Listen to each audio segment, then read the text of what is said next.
3086 dari kelas A.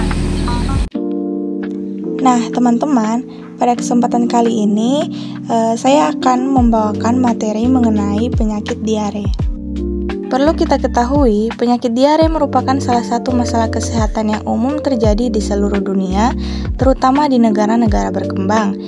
Diare didefinisikan sebagai kondisi buang air besar dengan frekuensi lebih dari 3 kali sehari, disertai dengan perubahan konsistensi tinja menjadi lebih cair. Penyakit ini dapat menyerang segala kelompok usia, namun anak-anak di bawah usia 5 tahun dan lanjut usia menjadi kelompok yang paling rentan terhadap komplikasinya, terutama dehidrasi. Nah, teman-teman, diare adalah suatu kondisi medis yang ditandai dengan peningkatan frekuensi buang air besar dengan konsistensi tinja yang lebih cair dari biasanya. Penyakit ini sering disebabkan oleh infeksi saluran pencernaan, baik yang berasal dari virus, bakteri, ataupun parasit. Selain itu, diare juga dapat dipicu oleh intoleransi makanan, gangguan penyerapan nutrisi, alergi, atau efek samping obat tertentu. Kemudian di sini ada beberapa penyebab dari diare. Yang pertama itu ada infeksi. Infeksi ini bisa disebabkan oleh virus, bakteri, dan juga parasit. Yang kedua, keracunan makanan.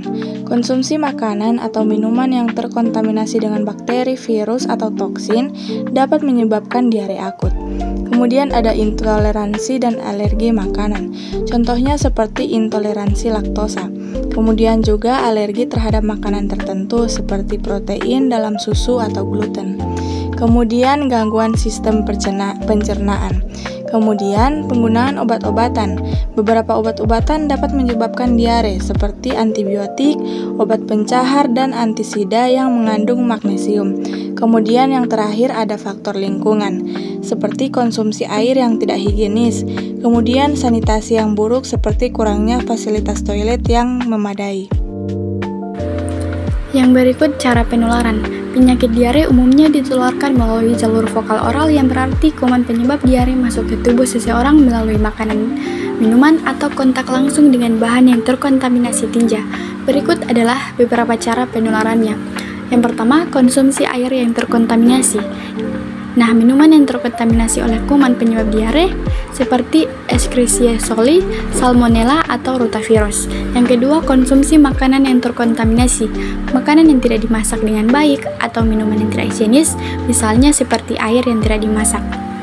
Yang ketiga, kontak langsung dengan penderita, yaitu dengan bersentuhan langsung dengan orang yang terinfeksi tanpa mencuci tangan setelahnya. Hal ini sering terjadi di lingkungan keluarga atau tempat umum seperti sekolah atau daycare. Yang keempat, sanitasi yang buruk. Tidak mencuci tangan dengan benar setelah menggunakan toilet atau mengganti pupuk bayi. Nah, fasilitas sanitasi yang buruk dapat menyebarkan kuman ke lingkungan sekitarnya. Dan yang terakhir ada penularan melalui lalat. Lalat yang hinggap di makanan dapat membawa kuman dari kotoran atau limbah yang terkontaminasi. Yang berikut langkah preventif untuk mencegah diare. Nah, langkah ini berfokus pada menghindari penyebab diare. Yang pertama, menjaga kebersihan pribadi dan lingkungan, itu dengan mencuci tangan dengan sabun dan air bersih sebelum makan, setelah menggunakan toilet, dan setelah kontak dengan hewan. Pastikan sanitasi lingkungan seperti toilet bersih dan tertutup. Yang kedua, konsumsi makanan dan minuman yang higienis, seperti makan makanan yang dimasak hingga matang, hindari makanan dari pedagang kaki lima yang tidak higienis, dan menggunakan air minum yang telah direbus atau berasal dari sumber bersih. Yang ketiga, pengelolaan sampah dan limbah yang benar, yaitu membuang sampah di tempat yang sesuai agar tidak menarik lalat atau tikus, dan pastikan limbah rumah tangga terutama air bekas tidak mencemari sumber air. Dan yang berikut langkah promotif untuk mencegah penyakit diare.